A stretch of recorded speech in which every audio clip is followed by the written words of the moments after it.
दोस्तों, आज के इस वीडियो में हम जानेंगे मध्य प्रदेश की नदियों के बारे में। किसी भी देश या राज्य की जीवन रेखा नदियाँ ही होती है। विश्व में सर्वाधिक नदियाँ भारत में प्रवाहित होती है और भारत में सर्वाधिक नदियाँ मध्य प्रदेश में प्रवाहित होती है। मध्य प्रदेश में प्रवाहित होने वाली नदियाँ प्रायद्वीपीय नदियाँ होती है। मध्य प्रदेश को नदियों का मायका कहा जाता है। मध्य प्रदेश की सबसे लंबी नदी नर्मदा नदी है, जो कि पूर्व से पश्चिम की ओर बहती है।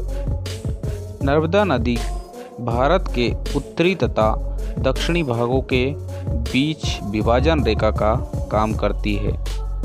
नर्मदा नदी का उद्गम स्थल मैकाल पर्वत श्रेणी के अमरकंटक के अनूपपुर से निकलती है तथा खंभात की खाड़ी गुजरात में भरूच के पास गिरती है।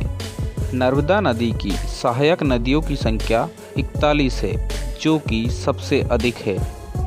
इनमें महत्वपूर्ण सहायक नदी है तवा, हिरन, बरना, शेर, शक्कर, दूधी, कोलार, दिंदोनी, मान, उरी, हथनी, गोई, कुंदी, बरनर और करजन।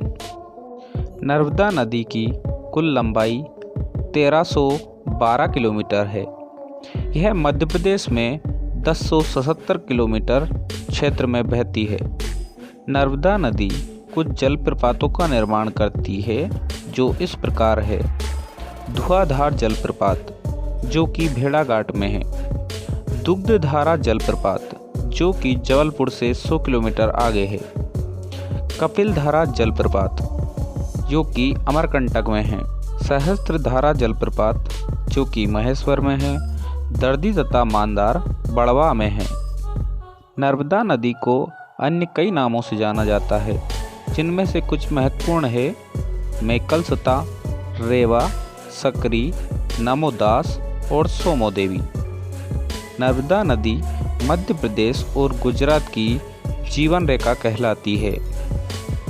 पश्चिम की ओर बहने वाली भारत की सबसे बड़ी नदी है। नर्मदा नदी डेल्टा का निर्माण नहीं करती है, बल्कि एस्चुरी बनाती है। नंबर 2 पर आती है चंबल नदी। चंबल नदी का उद्गम स्थल इंदौर जिले की महू तहसील की जानापाड़ पहाड़ी से होता है और यह उत्तर प्रदेश के इटावा जिले में जमुना नदी में मिल जाती है। चंबल नदी की प्रमुख सहायक नदियाँ क्षिप्रा, काली सिंध और पार्वती हैं। चंबल नदी की कुल लंबाई 965 किलोमीटर है और यह नदी उत्तर पूर्व की ओर बहती है। यह नदी मध्य प्रदेश तथा राजस्थान की सीमा बनाती है तथा उत्तर प्रदेश, मध्य प्रदेश एवं राजस्थान में बहती है। चंबल नदी पे 3 बांध निर्मित किए गए हैं। नंबर 1 पर है गांधी सागर बांध, जो कि मंदसौर जिले में है। नंबर 2 पर है राणा प्रताप सागर बांध, जो कि चित्तौड़गढ़ में है। नंबर 3 पे है जवाहर सागर, जो कि कोटा राजस्थान में है। यह नदी 2 जलप्रपातों का निर्माण करती है, चूलिया जलप्रपात और पुनासा जलप्रपात। नंबर 3 पर आती है सोन नदी। सोन नदी का उद्गम स्थल अमरकंटक के अनूपपुर की मैकल श्रेणी से है और यह पटना के पास दीनापुर में गंगा नदी में मिल जाती है। सोन नदी की सहायक नदियों में जोहिला, हिरण्य और बाहु प्रमुख है। सोन नदी 3 राज्यों में बहती है, मध्य प्रदेश, उत्तर प्रदेश और बिहार।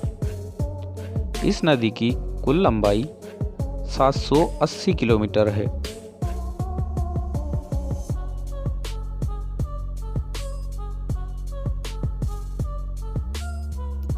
सोन नदी पर बाणसागर परियोजना निर्मित है, जो शहडोल जिले के देवलोल स्थान पर है। यह नदी उत्तर की ओर बहती है। नंबर 4 पर आती है ताप्ती नदी। ताप्ती नदी को सूर्यपुत्री के नाम से भी जाना जाता है। ताप्ती नदी का उद्गम स्थल बैतूल जिले की सतपुड़ा पर्वत श्रेणी से मुल्ताई तहसील से होता है और इसका अंत खंबात की खाड़ी गुजरात में हो जाता है। इसकी सहायक नदी में पूर्णा मुख्य है। ताप्ती नदी की दिशा पूर्व से पश्चिम है। ताप्ती नदी की कुल लंबाई 724 किलोमीटर है। ताप्ती नदी मध्य प्रदेश, महाराष्ट्र व गुजरात 3 राज्यों में बहती है। ताप्ती नर्मदा नदी के समानांतर बहती है। ताप्ती नदी नर्मदा नदी की भांति डेल्टा नहीं बनाती है, बल्कि एस्चुरी का निर्माण करती है। तो दोस्तों, आज की वीडियो में बस इतना ही। कमेंट करके हमें ज़रूर बताइए कि यह वीडियो आपको कैसी